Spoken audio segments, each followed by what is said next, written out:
Hi friends, എല്ലാവർക്കും xylem PSC സ്വാഗതം. നമ്മൾ PSC എക്സാമിന്റെ ബയോളജി സിലബസ് നോക്കുമ്പോൾ പറയാം, മനുഷ്യ ശരീരം എന്ന് പറയുന്നത് പ്രധാനപ്പെട്ട ഒരു ടോപ്പിക്കാണ് അല്ലെ. മനുഷ്യ ശരീരത്തെ കുറിച്ചുള്ള പൊതുവായ അറിവ്. അപ്പൊ ഈ ഒരു ഭാഗത്ത് തന്നെ നമ്മൾ ശ്രദ്ധിക്കാതെ പോകുന്ന ഒരു കാര്യമാണ് മനുഷ്യ ശരീരവുമായി ബന്ധപ്പെട്ട് വരുന്ന ചില ക്രോമസോം, DNA ഇങ്ങനെയുള്ള ഭാഗങ്ങൾ അല്ലെ. 10ാം ക്ലാസ്സിന്റെ ടെക്സ്റ്റ് ബുക്കിൽ തന്നെ വ്യക്തമായിട്ട് ഈ കാര്യങ്ങൾ കൊടുക്കുന്നതാണ്. അപ്പൊ ആ ഭാഗത്തുനിന്നും ക്വസ്റ്റ്യൻസ് നമുക്ക് പ്രതീക്ഷിക്കാം. അപ്പൊ ചിലരെ സംബന്ധിച്ചിടത്തോളം ഈ ഒരു ടോപ്പിക്ക് കുറച്ചൊരു പ്രയാസം പോലെ മാറ്റി വെക്കുന്നതായിരിക്കും.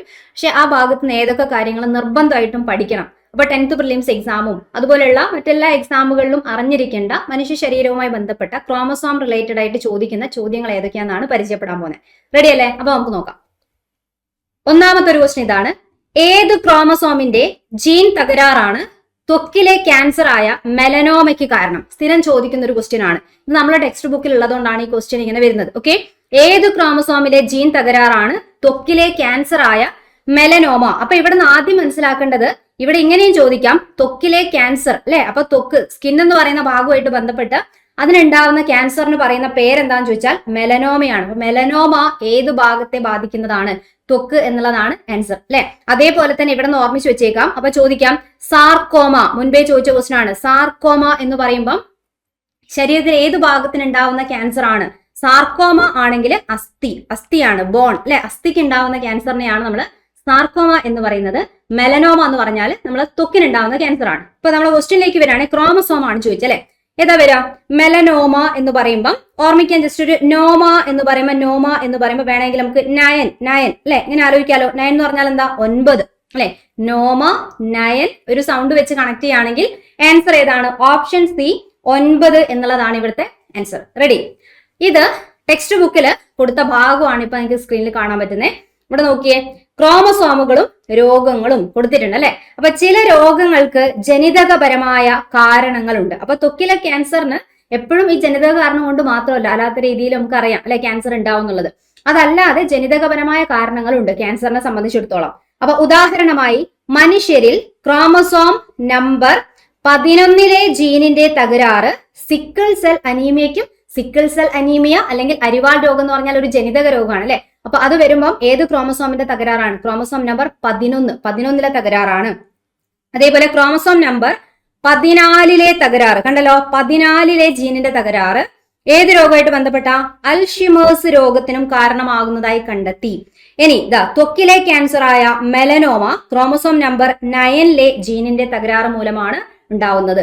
അപ്പൊ ഈ ടെക്സ്റ്റിലെ 3 ഡിജിറ്റ് ആണ് പറയുന്നത് അല്ലെ. 3 ക്രോമസോം നമ്പറിനെ പറ്റി പറയുന്നത്. ഒന്ന് 9 പറയുന്നുണ്ട്, പിന്നെ 11 പറയുന്നുണ്ട്, പിന്നെ ഏതാണ്?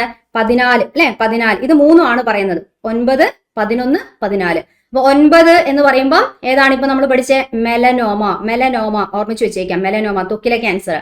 11 എങ്ങനെ ആലോചിക്കാം? 11 സിംഗിൾ 1 ആണ് അല്ലെ. അപ്പൊ സിംഗിൾ അപ്പൊ എന്താ ആലോചിക്കാം? Sickle cell. സിംഗിൾ എന്നൊരു പാട്ട് പോലെ അല്ലേ. സിംഗിൾ എന്ന് പറയുമ്പോൾ സിക്കിൾ സെൽ എന്ന് ആലോചിച്ചാൽ മതി. അപ്പൊ sickle cell. Okay, sickle cell anaemia എന്ന് പറയുന്ന രോഗമാണ് ഉണ്ടാവുന്നത്. ഇതിന്റെ വേറെ രോഗമായിട്ട് ഇതിനെ മലയാളത്തിലാക്കിയിട്ട് ചിലപ്പോൾ എങ്ങനെ പറയാം? അരിവാൾ രോഗം എന്ന് പറഞ്ഞേക്കാം. അങ്ങനെയാണെങ്കിലും സെലക്ട് ചെയ്യണം. ഓക്കെ, അരിവാൾ രോഗം എന്നാണ് പറയാം. റെഡി അല്ലേ? അപ്പൊ 14 ഏതാ വേണ്ട? 14 എന്ന് പറയുമ്പോൾ അൽഷിമേഴ്സ് ആണ്. അൽഷിമേഴ്സ് എന്ന് പറയുന്ന രോഗം അല്ലെ. അൽഷിമേഴ്സ് എന്ന് പറയുമ്പോൾ മറവി രോഗമായിട്ട് നമ്മൾ പറയുന്നത് അല്ലെ. മറവി രോഗം, സ്മൃതിനാശ രോഗമാണ് ഏത്? നമ്മളെ ഈ പറഞ്ഞിരിക്കുന്ന അൽഷിമേഴ്സ് എന്ന് പറയുന്നത്. അതും തലച്ചോറിലുള്ള നാഡീകോശങ്ങളൊക്കെ നശിച്ചു പോയിട്ടുണ്ടാവുന്ന ഓർമ്മ തകരാറുകളൊക്കെയാണ് എന്ത്? അൽഷിമേഴ്സ്. അറിയാലോ. അപ്പൊ 9, 11, 14 മറക്കരുത്. ഈ ഭാഗത്തു നിന്നാണ് ഈ ക്വസ്റ്റ്യൻ വരുന്നത്. വേഗം ഒന്നുകൂടെ ഒന്ന് ആലോചിച്ച് ആൻസർ ചെയ്തേ. മറവി രോഗം വരാതെ അല്ലെ, പെട്ടെന്ന് മറന്നുപോയില്ല എന്നുണ്ടെങ്കിൽ പെട്ടെന്ന് ആൻസർ പറഞ്ഞേ. ക്രോമസോം നമ്പർ 11 ജീനിന്റെ തകരാറ് മൂലം ഉണ്ടാകുന്ന ജനിതക രോഗം ഏതാണ്? 11 എന്താ ആലോചിക്കണ്ടേ?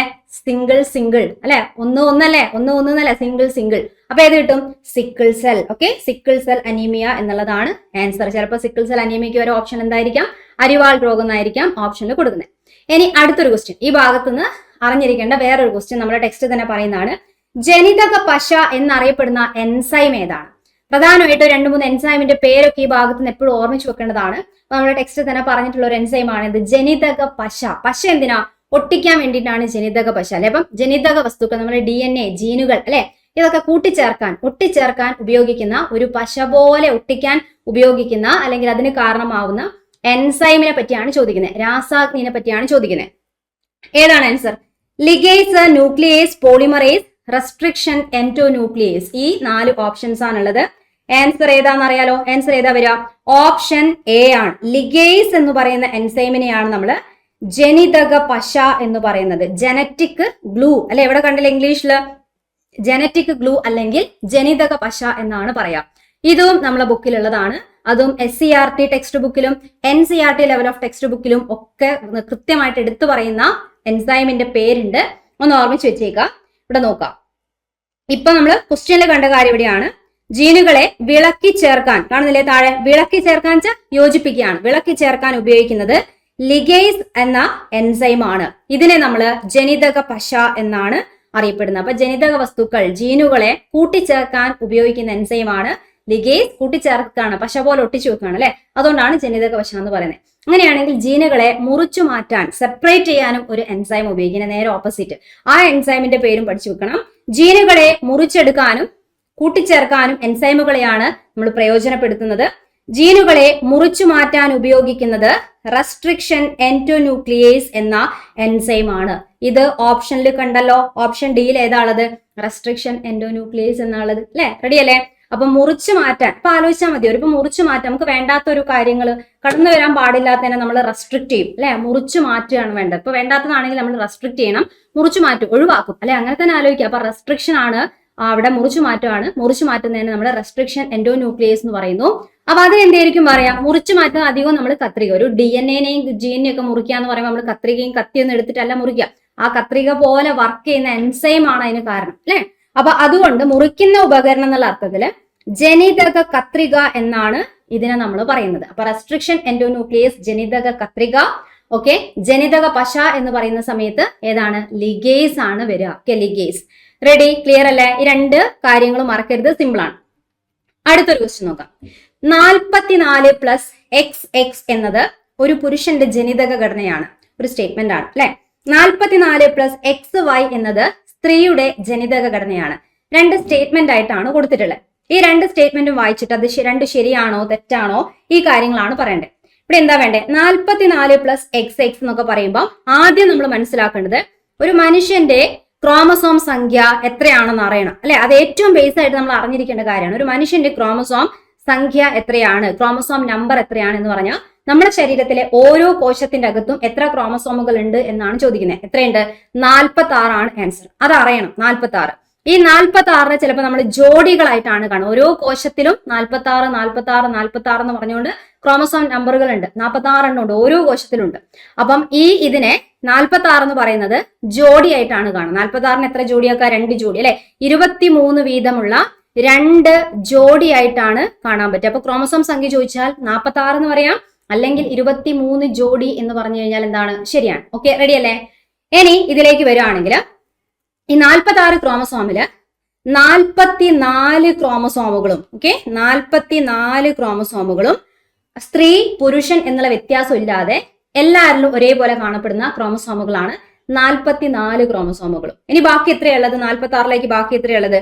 2 എണ്ണം അല്ലെ. ഈ 2 എണ്ണം, ഈ 2 ക്രോമസോമാണ് സ്ത്രീ പുരുഷൻ എന്ന് പറയുമ്പം ആ വ്യത്യാസത്തിന് കാരണമായിട്ടുള്ള സ്വഭാവങ്ങളെയൊക്കെ നിയന്ത്രിക്കുന്നത് ലാസ്റ്റ് പറയുന്ന 2 ക്രോമസോമാണ്. അപ്പൊ 44 എണ്ണം എല്ലാ മനുഷ്യനിലും ഒരേപോലെ. അതുകൊണ്ട് ഈ 44 എണ്ണത്തിനെ നമ്മൾ പറയുന്ന പേരാണ് സ്വരൂപ ക്രോമസോം എന്നാണ് പറയുക. എന്താ പറയാ? സ്വരൂപ ക്രോമസോം എന്നാണ് പറയാ. ഓക്കെ, റെഡി അല്ലേ? 2 ക്രോമസോം ആണ് അവസാനം ആണാണോ പെണ്ണാണോ ആ ക്യാരക്ടേഴ്സിനൊക്കെ കൺട്രോൾ ചെയ്യുന്നത്. അപ്പൊ അതുകൊണ്ട് ലിംഗം നിർണ്ണയിക്കുകയാണ് അല്ലെ. ലിംഗ നിർണയ ക്രോമസോം എന്നാണ് പറയാ. ലിംഗ നിർണയ ക്രോമസോം എന്നാണ് ഇതിന് പറയാം. ഓക്കെ, അപ്പൊ 46 ക്രോമസോം ടോട്ടൽ ഉള്ള ഒരു മനുഷ്യനില് 44 ക്രോമസോമിനെ സ്വരൂപ ക്രോമസോം എന്നും അവസാനത്തെ 2 എണ്ണത്തിനെ ലിംഗ നിർണയ ക്രോമസോം എന്നും പറയും. ഓക്കെ, റെഡി അല്ലേ? അപ്പൊ നോക്കുക ഇനി ഇങ്ങോട്ട്. ഈ 44 കഴിഞ്ഞിട്ട് X എന്നാണ് കൊടുത്തത് അല്ലെ. X എന്നാണ് ഓപ്ഷന് കൊടുത്തത്. അപ്പൊ മനസ്സിലാക്കുക, 44 കഴിഞ്ഞ് ആ 2 എണ്ണം രണ്ടും ഒരേപോലെയുള്ള 2 ക്രോമസോം ആണെങ്കിൽ, അതുകൊണ്ട് ആൽഫബറ്റ് ആയിട്ട് നമ്മൾ ഇംഗ്ലീഷിൽ ആൽഫബറ്റ് X ഉപയോഗിച്ചു എന്ന് മാത്രം. അതിനർത്ഥം 2 ഒരേപോലെയുള്ള ക്രോമസോം ആണ്. ഓക്കെ, വലുപ്പവും ഒക്കെ അതാണ് എങ്കിൽ ആ മനുഷ്യൻ ഏത് ലിംഗത്തിലുണ്ടാവുക? സ്ത്രീ ആയിരിക്കും. ഓക്കെ, സ്ത്രീ ആയിരിക്കും.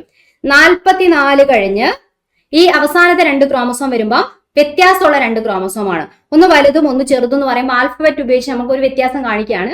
അതുകൊണ്ടാണ് എക്സ് വൈ എന്നൊക്കെ പറയുന്നത് കേട്ടോ. അപ്പൊ ഒരു എക്സും ഒരു വൈ ക്രോമസോം എന്ന് പറയുമ്പോൾ ഒരേപോലെ അല്ലാത്ത വ്യത്യസ്തമായിട്ടുള്ള 2 ക്രോമസോം ഉള്ള ആൾ എങ്ങനെയാണ്? അതൊരു പുരുഷനായിരിക്കും. ഓക്കെ, പുരുഷനായിരിക്കും. ഇങ്ങനെയാണ് വേണ്ടത്. ഇത് കൃത്യമായിട്ട് ആലോചിച്ച് വെച്ചേക്കാം. അപ്പൊ ഇവിടെ നോക്കുക, മാറുന്നൊന്നുമില്ല. 44 1 45 46 ആവും. ടോട്ടൽ 46 തന്നെയാണ്. ആ 2 എണ്ണത്തിനെ സെപ്പറേറ്റ് ചെയ്ത് കാണിച്ചു എന്ന് മാത്രം. എക്സ് എക്സ് എന്ന് വരികയാണെങ്കിൽ സ്ത്രീ ആയിരിക്കും, എക്സ് വൈ ആണെങ്കിൽ പുരുഷനായിരിക്കും. ഇനി സ്റ്റേറ്റ്മെന്റിലേക്ക് വന്നാൽ ആൻസർ കിട്ടുമല്ലോ അല്ലെ? അറിയുന്ന ആൾക്കാരുണ്ടോ? അല്ലാത്തവരൊന്ന് ശ്രദ്ധിച്ച് ഇനി ഒന്ന് ക്വസ്റ്റ്യൻ വായിച്ചേ. 44 പ്ലസ് എക്സ് എക്സ് എന്നത് ഒരു പുരുഷന്റെ ജനിതക ഘടനയാണ്. തെറ്റാണ് അല്ലെ? മാറിപ്പോയിട്ടുണ്ട്, അങ്ങോട്ടും ഇങ്ങോട്ടും മാറിപ്പോയിട്ടുണ്ട്. അതേപോലെ 44 പ്ലസ് എക്സ് വൈ എന്ന് പറയുമ്പോൾ അതാണ് പുരുഷൻ, സ്ത്രീയാന്ന് പറഞ്ഞപ്പോൾ തെറ്റാണ്. അപ്പൊ അങ്ങനെ ഒരു ഓപ്ഷൻ ഇവിടെ സെലക്ട് ചെയ്യാനുണ്ട്. ഇവിടുത്തെ ആൻസർ എന്താ? 2 പ്രസ്താവനകളും തെറ്റാണ്. തെറ്റാന്ന് പറയുമ്പോൾ ശരിയായിട്ടുള്ളത് ഏതാന്ന് നമുക്ക് തിരിച്ചറിയാൻ പറ്റണം. ക്ലിയർ? റെഡി ആണെന്ന് വിചാരിക്കുകയാണെ. ഇതേ കാര്യം പഠിച്ച കാര്യങ്ങൾ നമ്മുടെ ടെക്സ്റ്റ് ബുക്കിലുള്ള ഭാഗമാണ് ഇവിടെ കാണിക്കുന്നത്. ഇവിടെ ടോട്ടൽ ക്രോമസോം ഇത് അവിടെ കാണിച്ചിട്ടുണ്ട് അല്ലെ? 23 ജോഡി ആയിട്ടാണ് നമ്മൾ ക്രോമസോം കാണുക.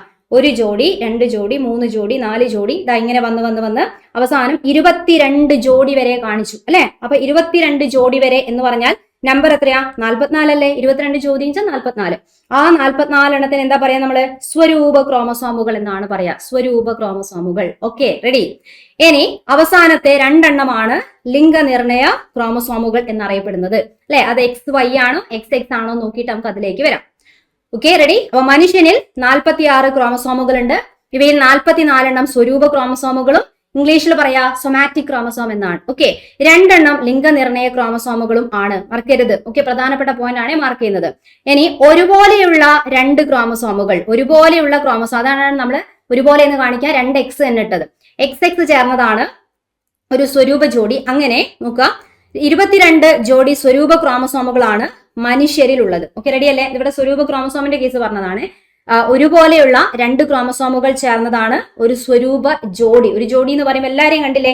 1 മുതൽ 22 വരെ ജോഡി ജോഡി ജോഡി ആയിട്ടുള്ളത്. അപ്പൊ ഒരേപോലത്തെ ആൾക്കാർ ഇങ്ങനെ ജോഡി ജോഡിയായിട്ട് 22 ജോഡി ഉണ്ട്. ടോട്ടൽ 44.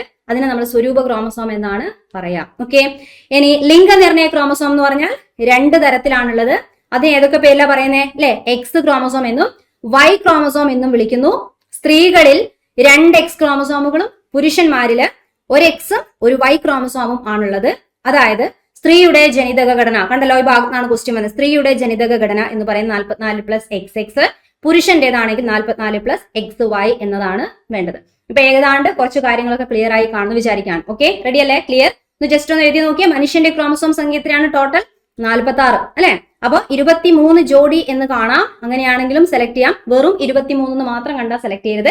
മനുഷ്യന്റെ ഫുൾ ക്രോമസോം നമ്പർ ചോദിച്ചാൽ 46 ആണ് ആൻസർ. ഓക്കെ, സ്വരൂപ ക്രോമസോം എത്രയാണ്? 44 എന്ന് പറയാം അല്ലെ? അല്ലെങ്കിൽ എന്ത് പറയാം? 22 ജോഡി എന്ന് പറയാം. 22 ജോഡിയാക്കിയിട്ട് പറയാം. ലിംഗനിർണയ ക്രോമസോം ഏതാണ്? 2 എണ്ണം അല്ലെ? 2 എണ്ണമാണുള്ളത് എന്ന് പറഞ്ഞാൽ ഏതൊക്കെയാണ്? എക്സ് ആൻഡ് വൈ ആണ്. എക്സും വൈയും എന്നാണ് പറയാം. സ്ത്രീ ആണെങ്കിൽ എക്സ് എക്സ് എന്ന് പറയുന്നു, പുരുഷനാണെങ്കിൽ എക്സ് വൈ എന്ന് പറയും അല്ലെ? അപ്പൊ ലിംഗനിർണയ ക്രോമസോമുകൾ അല്ലെ എത്രയാണ്? 2 എണ്ണം. 2 തരമാണ്. 2 തരം എന്ന് പറയുമ്പോൾ എക്സ് എന്ന് പറയുന്നതും വൈ എന്ന് പറയുന്നതും ആയിട്ട് 2 തരമാണ് കേട്ടോ. Okay, ready. അപ്പൊ അതിൽ എക്സ് എക്സ് ആവുമ്പോൾ സ്ത്രീ ആയിട്ട് മാറുന്നു, സ്ത്രീ ആയിട്ട് മാറുന്നു. എക്സ് വൈ ആണെങ്കിൽ പുരുഷനായിട്ട് മാറുന്നു. ക്ലിയർ അല്ലേ? അപ്പൊ അത്യാവശ്യം കുറച്ച് കാര്യങ്ങൾ കിട്ടി. ഇനി ഇതേ കാര്യം തന്നെ ഇവിടെ കൊടുത്തത് കാണാം. അപ്പൊ ഒരു കുഞ്ഞ് ആണാണോ പെണ്ണാവുന്നോ എന്നൊക്കെ തീരുമാനിക്കുന്നത് ശരിക്ക് സ്ത്രീ ആണോ വെച്ചാൽ അമ്മയാണോ അച്ഛനാണോ അവർക്ക് ഉണ്ടാവുന്ന ഒരു കുഞ്ഞ് ആണോ പെണ്ണോ ആവാനുള്ള കാരണം എന്ന് കാണിക്കാൻ വേണ്ടിയിട്ടാണ് ഇവിടെ കൊടുത്തത്.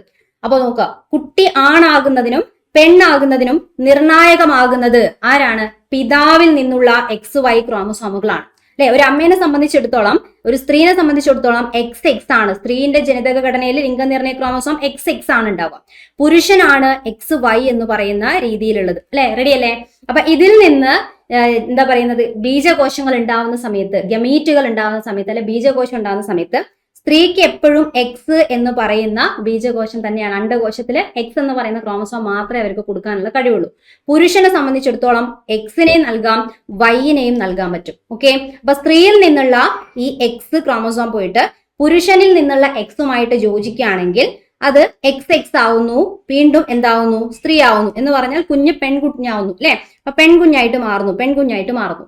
ഇനി സ്ത്രീയിലുള്ള എക്സ് ക്രോമസോമിന്റെ കൂടെ ചേരുന്നത് പുരുഷന്റെ വൈ ക്രോമസോം ആണെങ്കിൽ എക്സ് വൈ ആവുന്നു. അതെന്താണ്? ആൺകുഞ്ഞായിട്ടാണ് മാറുക. റെഡി അല്ലേ? അപ്പൊ ഇവിടെ കുഞ്ഞാണാവാനും പെണ്ണാവാനും കാരണം എന്ന് പറയുന്നത് പിതാവിൽ നിന്നുള്ള ക്രോമസോമാണ്. മാതാവിൽ നിന്നുള്ളത് അല്ല. അല്ലെ, റെഡി അല്ലേ? ഇതൊന്നും അറിയാതെയാണ് മുൻപ് എന്ത് ചെയ്യുന്നത്, സ്ത്രീകളെ മുൻപേ ഉള്ള സമൂഹം എന്ത് ചെയ്യുന്നത്, പെൺകുഞ്ഞുങ്ങൾ ഉണ്ടാകുന്ന സമയത്ത് അമ്മമാരെ കുറ്റപ്പെടുത്താണ്. ശരിക്കും കാരണം ആരാണ്? പുരുഷനാണ്. അല്ലെ, പുരുഷനാണ് ഇതിന് കാരണം. ഏത് ക്രോമസോമാണ് നൽകുന്നത്? ഇതൊരു തെറ്റായ കാര്യം പോലെ പറയുന്നതല്ല, പക്ഷെ നമ്മൾ അറിവില്ലാതെയാണ് എന്ത് പറയുന്നത്, സ്ത്രീകൾ പെൺകുഞ്ഞുങ്ങളെ ഇഷ്ടമല്ലാത്തൊരു കാലഘട്ടത്തില് മാതാവ് അവരെ കുറ്റപ്പെടുത്താണ്. അല്ലെ, പെൺകുഞ്ഞുങ്ങളെ മാത്രം പ്രസവിക്കാൻ കഴിവില്ല എന്ന് പറഞ്ഞ് കുറ്റപ്പെടുത്തുമ്പോൾ ശരിക്കുള്ള കാര്യം എന്താണ്? പുരുഷന്മാരാണ് ഏത് ക്രോമസോം നൽകുന്നോ അതിനനുസരിച്ചിട്ടാണ് കുഞ്ഞ് ആണും പെണ്ണും ഒക്കെ ആയിട്ട് മാറുന്നത്. ഓക്കെ, റെഡി അല്ലേ? അപ്പൊ ഒന്ന് ഓർമ്മിച്ച് വെച്ചാൽ മതി. ഈ കാര്യമാണ് ഇവിടെ കൊടുത്തത്. ക്ലിയർ? അപ്പൊ മാതാവിന്റെ എക്സ് കൊടുത്തിട്ടുണ്ട്, XY കൊടുത്തിട്ടുണ്ട്. മാതാവിന് എപ്പോഴും എക്സ് എന്ന് പറയുന്ന ക്രോമസോം മാത്രമേ കൊടുക്കാൻ പറ്റൂ. പുരുഷനെ സംബന്ധിച്ചിടത്തോളം എക്സും വൈയും ഉണ്ടാവും. അപ്പൊ അതെങ്ങനെ ജോയിൻ ചെയ്യുന്നോ അതിനനുസരിച്ചിട്ടാണ് കുഞ്ഞ് ആണും പെണ്ണുമായിട്ട് മാറുന്നത്. അല്ലെ, അപ്പൊ അതിന് ചാൻസ് എത്രയാണ്? ഒരു കുഞ്ഞ് ആണാണോ പെണ്ണാണോ അങ്ങനെ ആവാനുള്ള ചാൻസ് എത്രയാണെന്ന് ചോദിച്ചാൽ എത്ര പറയാ? 50-50 ചാൻസ് ആണുള്ളത്. അല്ലെ, XY ആണ്, ഏതാണോ ജോയിൻ ചെയ്യുന്നത് ആ ചാൻസ് ആണുള്ളത്. അപ്പൊ ഒരു 50-50% അല്ലെങ്കിൽ 50-50 ചാൻസ് ആണ് എന്തുള്ളത്, ആണും പെണ്ണും ആവാനുള്ള ചാൻസ് എന്ന് പറയുന്നത്. റെഡി? ക്ലിയർ അല്ലേ? ഇനി അടുത്തൊരു ക്വസ്റ്റ്യൻ നോക്കിയേ. താഴെ പറയുന്നവയിൽ DNA-യുമായി ബന്ധപ്പെട്ട തെറ്റായ പ്രസ്താവന എന്താണ്? DNA എന്ന് പറയുന്ന ജനിതക ഘടനയെ പറ്റിയൊക്കെ കൃത്യമായിട്ട് നമ്മൾ പഠിക്കണം. അല്ലെ, അപ്പൊ അതിന്റെ ഘടന ഒന്ന് അത്യാവശ്യം വേണ്ട കാര്യങ്ങൾ കണക്ട് ചെയ്താൽ ആൻസർ ചെയ്യാൻ പറ്റുന്ന ഒരു കാര്യമാണ്. താഴെ പറയുന്നവയിൽ DNA-യുമായി ബന്ധപ്പെട്ട തെറ്റായതാണ് ചോദിച്ചത്. 2 ഇഴകൾ കാണുന്നു. 2 ഇഴകൾ. DNA-നെ പറ്റി നമുക്ക് കൂടുതൽ ഒന്നും അറിയില്ലെങ്കിൽ നമ്മുടെ മനസ്സിൽ DNA എന്ന് പറയുമ്പോൾ ഇങ്ങനെ ഒരു രൂപം ഇങ്ങനെ മനസ്സിൽ വരും. അല്ലെ, നമ്മൾ എങ്ങനെയാണ് വരച്ചു വെക്കുന്നത്? അല്ലെ, ഒരു ചുറ്റു ഗോവണി പോലെ. അല്ലെ, ഗോവണി പോലെ. അപ്പം DNA എങ്ങനെയാണെങ്കിൽ 2 ഇഴ വരയ്ക്കുന്നില്ലേ? അല്ലെ, അപ്പൊ ശരിയാണ്, 2 ഇഴകൾ കാണപ്പെടുന്നു. റൈബോസ് എന്ന പഞ്ചസാര കാണപ്പെടുന്നു. അതൊക്കെ നമ്മൾ കൃത്യമായിട്ട് അറിയില്ല എന്നുണ്ടെങ്കിൽ ആൻസർ ചെയ്യുമ്പോൾ പ്രയാസമായിരിക്കും. അപ്പൊ എന്ത് ചെയ്യണമെന്ന് വെച്ചാൽ DNA-ന്റെ പൂർണ്ണ രൂപം എന്താ? ഡീഓക്സി റൈബോ ന്യൂക്ലിക് ആസിഡ് എന്നാണ്. അല്ലെ, പേര് ന്യൂക്ലിക് ആസിഡ്. ഈ പൂർണ്ണ രൂപം ഒന്ന് പഠിച്ചു കഴിഞ്ഞാൽ ഈ ക്വസ്റ്റ്യൻ ആൻസർ ചെയ്യാൻ പറ്റും. അപ്പൊ ഇതാണ് DNA. RNA-ന്റെ പൂർണ്ണ രൂപം എന്താ? RNA-ന്റെ പൂർണ്ണ രൂപം എന്താ? റൈബോ ന്യൂക്ലിക് ആസിഡ് എന്നാണ്. അല്ലെ, റൈബോ ന്യൂക്ലിക് ആസിഡ് എന്നതാണ് RNA-ന്റെ പൂർണ്ണ രൂപം. ഇതിന്റെ ആദ്യത്തെ ഭാഗം നോക്കുക, ഡീഓക്സി റൈബോ. അല്ലെ, അപ്പൊ DNA-ന്റെ പഞ്ചസാരന്റെ പേരാണ് ഈ ആദ്യത്തെ കഷ്ണം. ഇതാണ് ഇതിന്റെ ആദ്യത്തെ കഷ്ണം. അപ്പൊ DNA-യിലുള്ള പഞ്ചസാരന്റെ പേര് ഡിയോക്സി റൈബോസ് എന്നാണ്. റൈബോ എന്നാണ് ആദ്യത്തത്. അല്ലെ, അപ്പം ഇതിലുള്ള RNA-യിലുള്ള പഞ്ചസാരന്റെ പേരാണ് ആദ്യത്തെ പാർട്ട് എന്ന് നമുക്ക് കിട്ടുക. പഞ്ചസാര എന്ന് വെച്ചാൽ sugar molecule. Okay, sugar molecule കൊണ്ടാണ് ഇത് നിർമ്മിച്ചിരിക്കുന്നതിലുള്ള ഒരു പ്രധാനപ്പെട്ട ഒരു വസ്തുവാണ് ഷുഗർ. അപ്പൊ ആ ഭാഗമാണ്. അപ്പൊ DNA-യിൽ കാണപ്പെടുന്ന പഞ്ചസാര റൈബോസ് എന്നല്ലേ പറഞ്ഞ? റൈബോസ് RNA-ന്റെ അല്ലേ? അപ്പൊ ആ പ്രസ്താവനയാണ് തെറ്റായ പ്രസ്താവന ഓപ്ഷൻ ബി ആണ്. ATGC എന്നീ നൈട്രജൻ ബേസുകൾ കാണപ്പെടുന്നു. അപ്പൊ അതൊക്കെ നമ്മൾ പഠിച്ചെടുക്കണം. DNA-യിൽ കാണപ്പെടുന്ന നൈട്രജൻ ബേസിന്റെ പേരെന്തൊക്കെയാണ്, RNA ഏതൊക്കെയാണെന്ന് പഠിച്ചാലാണ് ഈ ആൻസർ ചെയ്യാൻ പറ്റുക. അപ്പൊ ATGC എന്ന് പറയുമ്പോൾ അഡിനിൻ, തൈമിൻ, ഗ്വാനിൻ, സൈറ്റോസിൻ, ഈ 4 നൈട്രജൻ ബേസുകളാണ് നമുക്ക് DNA-യിൽ കാണാൻ പറ്റുക. അപ്പൊ ആ സ്റ്റേറ്റ്മെന്റ് ശരിയാണ്. DNA ഒരു ന്യൂക്ലിക് ആസിഡ് ആണ്. ഈ ലാസ്റ്റ് സെന്റൻസ് എന്താ? ലാസ്റ്റ് എന്താ? Nucleic acid. അപ്പൊ DNA ന്യൂക്ലിക് ആസിഡ് ആണെന്ന് പറഞ്ഞാലും RNA ന്യൂക്ലിക് ആസിഡ് ആണെന്ന് പറഞ്ഞു കഴിഞ്ഞാലും രണ്ടും എന്താണ്? ശരിയാണ്. അല്ലെ, കാരണം അതിന്റെ പൂർണ്ണ രൂപം പഠിച്ചാൽ മതി. ഡീഓക്സി റൈബോസ് എന്ന പഞ്ചസാരയൊക്കെയുള്ള ഒരു ന്യൂക്ലിക് ആസിഡ് ആണ് ഇത് DNA. റൈബോസ് എന്ന പഞ്ചസാരയുള്ള ന്യൂക്ലിക് ആസിഡ് ആണ് ഇത് RNA. റെഡി അല്ലേ? അപ്പൊ ആ സ്റ്റേറ്റ്മെന്റും ശരിയാണ്. തെറ്റായത് ഏതാണ്? ഓപ്ഷൻ ബി ആണ്. അല്ലെ, അപ്പോൾ ടെക്സ്റ്റിലുള്ള അത്യാവശ്യം കുറച്ച് കാര്യങ്ങളൊന്ന് മനസ്സിലാക്കുകയാണെങ്കിൽ DNA deoxy റൈബോ nucleic acid. Okay, പൂർണ്ണ രൂപത അവിടെ കൊടുത്ത കാണാം. ജെയിംസ് വാട്സൺ, ഫ്രാൻസിസ് ക്രിക്ക്, ഈ 2 ആൾക്കാരുടെ പേര് മറക്കരുത്, എന്നീ ശാസ്ത്രജ്ഞന്മാരാണ്. അതുപോലെ ഈ വർഷം മറക്കരുത്, 1953 DNA-യുടെ ചുറ്റുഗോവണി മാതൃക അവതരിപ്പിച്ചത്. ചോദിക്കുന്നതാണ്. അപ്പൊ ചുറ്റുഗോവണി മാതൃക എന്ന് പറഞ്ഞാൽ എന്താ? ഇതുപോലെയുള്ള ചുറ്റിയുള്ള ഈ മാതൃകയില്ലേ, ഇതിനെയാണ് നമ്മൾ ചുറ്റുഗോവണി മാതൃക എന്ന് പറയുന്നത്. ഓക്കെ, അപ്പം ഇത് അവതരിപ്പിച്ചത് 1953 ജെയിംസ് വാട്സണും ഫ്രാൻസിസ് ക്രിക്കും ആണ്. ചുറ്റുഗോവണിയാണ്. ചുറ്റിയുള്ള അല്ലെ, ഗോവണി ഇല്ലേ, അല്ലെ, നമ്മൾ ഏണിപ്പടി കയറുന്നില്ലേ, അപ്പൊ അതുപോലെയാണെന്നാണ് പറയുന്നത്. Okay, ready? അപ്പൊ ആലോചിച്ചാൽ മതി, ഇങ്ങനെ ചുറ്റിയാണ്, ഇങ്ങനെ വട്ടത്തിൽ ചുറ്റി ഉള്ളതാണ്. അപ്പൊ ഒരു വട്ടും കിർക്കും എന്ന് ആലോചിച്ചാൽ നമ്മൾ വട്ടാണെങ്കിൽ ഇങ്ങനെയൊക്കെ പറയില്ലേ, അല്ലെ? അതേപോലെ വാട്സൺ ഉണ്ട്, ഒരു വട്ടുണ്ട് അല്ലെ, അതേപോലെ കിർക്ക് ഉണ്ട് അല്ലെ, ക്രിക്ക് ഉണ്ട്. അപ്പൊ അങ്ങനെ ആലോചിച്ചാൽ മതി. വാട്സണും ക്രിക്കും. ജെയിംസ് വാട്സൺ എന്ന് കിട്ടിയില്ലെങ്കിലും വാട്സൺ എന്ന് കിട്ടിയാൽ മതി. അതേപോലെ ഫ്രാൻസിസ് ക്രിക്ക് എന്ന് കിട്ടിയില്ലെങ്കിൽ കുഴപ്പമില്ല, ക്രിക്ക് എന്ന് പറയുന്ന 2ാമത്തെ വാക്കാണ് ഓർമ്മിക്കുന്നത്. അപ്പൊ വാട്സൺ ആൻഡ് ക്രിക്ക് ഇവർ രണ്ടാളും 1953 ഈ മാതൃക ആവിഷ്കരിച്ചത്. ഓക്കെ, അപ്പം ഇത് ശാസ്ത്ര ലോകത്ത് ഭയങ്കര സ്വീകാര്യത നേടുകയും 1962 ഇവർക്ക് നോബൽ പ്രൈസ് ലഭിക്കുകയും ഒക്കെ ചെയ്തിട്ടുണ്ട്. ഓക്കെ, ഇനി ചുറ്റുഗോവണി മാതൃക പ്രകാരം DNA-നെ പറ്റി പറയുന്നത് എന്താണ്? ചുറ്റുഗോവണിയാണ്, 2 ഇഴ ഉണ്ടല്ലോ, ചിത്രത്തിൽ കാണാലോ. അപ്പൊ 2 ഇഴകൾ ചേർന്നതാണ് ഇത്. ഓക്കെ, ഇനി DNA നിർമ്മിച്ചിരിക്കുന്ന അടിസ്ഥാനം, ഈ ചുറ്റുഗോവണി എന്തുകൊണ്ടാണ് ശരിക്കും നിർമ്മിച്ചത്, അതിൽ എന്തൊക്കെയാണ് ഉള്ളതെന്ന് ചോദിച്ചു കഴിഞ്ഞാൽ, ഒന്ന് നേരത്തെ നമ്മൾ ക്വസ്റ്റ്യനിൽ കണ്ട പോലെ ഒരു പഞ്ചസാര തന്മാത്രയുണ്ട്. ഓക്കെ, പഞ്ചസാര ഷുഗർ മോളിക്യൂൾ ഉണ്ട്, പഞ്ചസാര തന്മാത്രയുണ്ട്. പിന്നെ ഒരു ഫോസ്ഫേറ്റ് ഗ്രൂപ്പ് ഉണ്ട്, ഫോസ്ഫേറ്റ് ഉണ്ട്. പിന്നെ നോക്കുക, ഇത് രണ്ടും പഞ്ചസാരയും ഫോസ്ഫേറ്റും ചേർന്നാണ് ഇതിന്റെ ഈ ഗോവണീന്റെ ഇഴകൾ നിർമ്മിച്ചിരിക്കുന്നത്. ഓക്കെ, ഇഴകൾ, ആ രണ്ട് സ്ട്രാൻഡ്, നമ്മളിപ്പോ ഒരു കോണിപ്പടി പിടിച്ച് കയറുകയാണെങ്കിൽ നമ്മൾ ആ സൈഡിൽ പിടിക്കുന്ന ഗ്രില്ല് പോലത്തെ ഭാഗം ഉണ്ടാവില്ല അല്ലെ, അത് നിർമ്മിച്ചിരിക്കുന്നത് പഞ്ചസാരയും ഫോസ്ഫേറ്റും കൊണ്ടാണ്. ഓക്കെ, ഇനി നോക്കാം, ഈ പടിയില്ലേ, ചുറ്റുഗോവണി ആണെങ്കിൽ നമ്മൾ ഒരു ഏണിപ്പടി കയറുമ്പോൾ എന്ത് ചെയ്യണം, പടി വേണം അല്ലെ, അത് ചവിട്ടി ചവിട്ടിയാണ് കയറുക. അതേപോലെ ഒരു ഷേപ്പ് ഇവിടെ കാണാം. ഈ പടികൾ നിർമ്മിച്ചിരിക്കുന്നത് എന്തുകൊണ്ടാണെന്ന് ചോദിച്ചു കഴിഞ്ഞാൽ, പടികൾ നിർമ്മിച്ചിരിക്കുന്നത് നൈട്രജൻ ബേസുകൾ ചേർന്നിട്ടാണ് പടികൾ നിർമ്മിച്ചിരിക്കുന്നത്. അപ്പൊ DNA-യിലുള്ള 3 അടിസ്ഥാന ഘടകങ്ങൾ ഏതൊക്കെയാണെന്ന് ചോദിച്ചു കഴിഞ്ഞാൽ ഏതൊക്കെയാണ്? പഞ്ചസാര, ഫോസ്ഫേറ്റ്, നൈട്രജൻ ബേസ്. ഓക്കെ, പഞ്ചസാര, ഫോസ്ഫേറ്റ്, നൈട്രജൻ ബേസ്. കാര്യങ്ങൾ മറക്കാതിരിക്കാം, ഈ ടെക്സ്റ്റിൽ കൊടുത്തിട്ടുണ്ട്. ഓക്കെ, 2 നെടിയ ഇഴകൾ കാണാം, പടികളായിട്ട് കാണിക്കുന്നത് ഇതിനെയാണ്. അപ്പൊ പടികൾ നിർമ്മിച്ചിരിക്കുന്നത് ഏതൊക്കെയാണ്? നൈട്രജൻ ബേസ് കൊണ്ടാണ്. ആ നൈട്രജൻ ബേസിന്റെ പേര് ഓർമ്മിക്കാം. നൈട്രജൻ ബേസ് ആണ് അഡിനിൻ, തൈമിൻ, സൈറ്റോസിൻ, ഗ്വാനിൻ. ഇതിന്റെ ഷോർട്ട് ആയിട്ടാണ് നമ്മൾ AT, അതേപോലെ CG എന്നുള്ള വാക്കുകളൊക്കെ ഉപയോഗിക്കുന്നത്. അപ്പൊ ഈ ഏണിപ്പടിയെ ഒന്നും കൂടെ വലുതാക്കി വെച്ചപ്പോൾ ഇവിടെ ചിത്രം ഇങ്ങനെയാക്കി മാറ്റി കൊടുത്തിട്ടുണ്ട് അല്ലെ. അപ്പൊ നോക്കിയേ, ഇതാണ് ഇതിന്റെ ഇഴകൾ പറയുമ്പോൾ ഈ ഇഴയാണ് കാണിച്ചിരിക്കുന്നത്. ഇതുപോലെ ഇപ്പുറവും ഒരു ഇഴ ഉണ്ടാവും. ഇതിന്റെ ഇടയിലാണ് എന്തുള്ളത്? ഈ സ്റ്റെപ്പുകൾ ഉള്ളത് അല്ലെ, പടികൾ ഉള്ളത്. അപ്പം ഇഴകൾ നിർമ്മിച്ചിരിക്കുന്നത് എന്തുകൊണ്ടാന്ന് ചോദിച്ചാൽ പഞ്ചസാരയും ഫോസ്ഫേറ്റും കൊണ്ടാണ്. ഇതിൽ നോക്കാം, ഈ ചിത്രം നോക്കിക്കഴിഞ്ഞാൽ ഇതാണ് പഞ്ചസാര, ഇതാണ് പഞ്ചസാര, ഷുഗർ. ഓക്കെ, ഫോസ്ഫേറ്റ് ഇല്ലേ, ഫോസ്ഫേറ്റ് ജസ്റ്റ് P എന്ന് എഴുതിയിട്ടുണ്ട്. അപ്പൊ ഇത് രണ്ടുമാണ് ഇവിടെ വേണ്ടത്. ഈ പച്ച നിറത്തിൽ കൊടുത്തതാണ് ഇതിന്റെ പടികളെ കാണിക്കുന്നത് അല്ലെ, പടികൾ. അതുപോലെ ഇവിടെ ഇതിന്റെ ഒരു ബാക്കി കഷ്ണം കൂടെ ഉണ്ടാവും അപ്പുറത്ത്, ഒരു നടു മുറിച്ചിട്ടുള്ള ഒരു ഭാഗം മാത്രമാണ് കാണിച്ചത്. ഇത് എന്തുകൊണ്ടാ? ഇത് നൈട്രജൻ ബേസ് കൊണ്ടാണ് നിർമ്മിച്ചിരിക്കുന്നത്. നൈട്രജൻ ബേസ് കൊണ്ടാണ് ഇതിനെ നിർമ്മിച്ചിരിക്കുന്നത്. Ready, clear? അപ്പൊ നോക്കാം, ഇതവിടെ ഫോസ്ഫേറ്റ്, പഞ്ചസാര തന്മാത്ര, നൈട്രജൻ ബേസ്, ഇതുകൊണ്ടാണ് നിർമ്മിച്ചത്. അപ്പൊ DNA തന്മാത്ര, ഈ 3 എണ്ണത്തിനെയും കൂടെ ചേർത്തോണ്ട് നമ്മൾ പറയുന്ന പേര് ന്യൂക്ലിയോടൈഡ് എന്നാണ്. ന്യൂക്ലിയോടൈഡ്, പഞ്ചസാര, ഫോസ്ഫേറ്റ്, നൈട്രജൻ ബേസ്, ഇവരെ 3 ആരെയും ചേർത്തുകൊണ്ട് നമ്മൾ പറയുന്ന പേര് ന്യൂക്ലിയോടൈഡ് എന്നാണ്. ന്യൂക്ലിയോടൈഡ്. അപ്പൊ ന്യൂക്ലിയോടൈഡുകൾ എന്ന യൂണിറ്റ് ചേർന്നാണ് DNA നിർമ്മിച്ചിരിക്കുന്നത്. അപ്പൊ DNA നിർമ്മിച്ചിരിക്കുന്ന അടിസ്ഥാന യൂണിറ്റ് എന്താണ്, അടിസ്ഥാന ഘടകം എന്താ എന്ന് ചോദിച്ചു കഴിഞ്ഞാൽ ആൻസർ ആണ് ന്യൂക്ലിയോടൈഡ്. എന്താണ് ഒരു ന്യൂക്ലിയോടൈഡ്? ന്യൂക്ലിയോടൈഡ് എന്ന് പറഞ്ഞു കഴിഞ്ഞാൽ അത് പഞ്ചസാര, അതേപോലെ ഫോസ്ഫേറ്റ് ഗ്രൂപ്പ്, പിന്നെ നൈട്രജൻ ബേസ്, ഇത് 3ഉം കൂടെ ചേരുമ്പോൾ നമ്മൾ പറയുന്ന പേരാണ് ന്യൂക്ലിയോടൈഡ്. അങ്ങനെയുള്ള കുറെ ന്യൂക്ലിയോടൈഡ് ഒന്നിനു പിന്നിൽ ഒന്നൊന്നായി വെച്ചാണ് നീളത്തിലുള്ള ഈ DNA ആയിട്ട് മാറിയിട്ടുള്ളത്. റെഡി, ക്ലിയർ അല്ലേ? അപ്പം മറന്നു പോകാതെ ആലോചിച്ച് വെച്ചേക്കാം, ചോദിക്കുന്ന കാര്യമാണ് കേട്ടോ. അതേപോലെ ഇവിടെ ജെയിംസ് വാട്സനെയും ഫ്രാൻസിസ് ക്രിക്കിനെയും ചോദിക്കും, ചുറ്റുഗോവണി മാതൃക ആവിഷ്കരിച്ചതാര്? അതേപോലെ ഈ ഇതിന്റെ മാതൃകയായിട്ട് ബന്ധപ്പെട്ട് ഓർമ്മിച്ചു വെക്കേണ്ട ഒരു ലേഡി, ഒരു ശാസ്ത്രജ്ഞ കൂടെയുണ്ട്. അതിന്റെ പേര് റൊസാലിൻഡ് ഫ്രാങ്ക്ലിൻ എന്നാണ്. Okay, റൊസാലിൻഡ് Franklin. അപ്പൊ ജെയിംസ് വാട്സനെയും ഫ്രാൻസിസ് ക്രിക്കിനെയും മുൻപേ ഈ മാതൃക കാര്യങ്ങളൊക്കെ കണ്ടെത്തിയവളാണ് ഇവര്. അപ്പൊ ഇതിനെങ്ങനെയാണ് ചോദിക്കുക? DNA-യുടെ എക്സ്റേ ഡിഫ്രാക്ഷൻ ചിത്രം കാണാനിടയായത് നിന്നാണെന്നൊക്കെ പറഞ്ഞു കൊടുത്തു. അപ്പൊ DNA-യുടെ മാതൃക എക്സ്റേ ഡിഫ്രാക്ഷനിൽ കൂടെ ആദ്യമായിട്ട് അവതരിപ്പിച്ചതാരാ? എക്സ്റേ ഡിഫ്രാക്ഷൻ എടുത്തു പറഞ്ഞാൽ മാത്രം റൊസാലിൻഡ് ഫ്രാങ്ക്ലിൻ. ഓക്കെ, അപ്പൊ ഇവരുണ്ടാക്കിയ ഈ മാതൃക കണ്ട് അതിൽ നിന്ന് പ്രചോദനം കിട്ടി, അതിൽ കുറെ കാര്യങ്ങളൊക്കെ നടത്തിയാണ് ജെയിംസ് വാട്സണും ഫ്രാൻസിസ് ക്രിക്കും അതിന്റെ മാതൃക ഫുൾ ആയിട്ട് ആവിഷ്കരിച്ചത്. ഓക്കെ, അപ്പൊ ഇങ്ങനെ ചോദിച്ചാൽ എക്സ്റേ ഡിഫ്രാക്ഷൻ എന്ന് പറഞ്ഞാൽ റൊസാലിൻഡ് ഫ്രാങ്ക്ലിൻ എന്നതാണ് ആൻസർ ആയിട്ട് വരിക. റെഡി, ക്ലിയർ അല്ലേ? Okay, yes.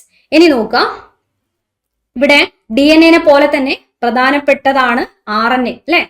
RNA-യും DNA-യും തമ്മിൽ അത്യാവശ്യം വേണ്ട വ്യത്യാസങ്ങളൊക്കെ നമുക്കൊന്ന് മനസ്സിലാക്കാം. RNA എന്ന് പറയുമ്പോൾ പൂർണ്ണ രൂപം എന്താണ്? റൈബോ ന്യൂക്ലിക് ആസിഡ് എന്നതാണ് അല്ലെ. DNA-യെ പോലെ തന്നെ മറ്റൊരു ന്യൂക്ലിക് ആസിഡ് ആണ് RNA. RNA-യും ന്യൂക്ലിയോടൈഡ് കൊണ്ട് തന്നെയാണ് നിർമ്മിച്ചിരിക്കുന്നത്. പക്ഷെ RNA-ക്ക് എന്താണ്? കുറച്ച് വ്യത്യാസമുണ്ട്. RNA-യിൽ കാണപ്പെടുന്നത് റൈബോസ് എന്ന പഞ്ചസാരയാണ്. ഡിയോക്സി റൈബോസിന് പകരം റൈബോസ് എന്ന പഞ്ചസാരയാണ്.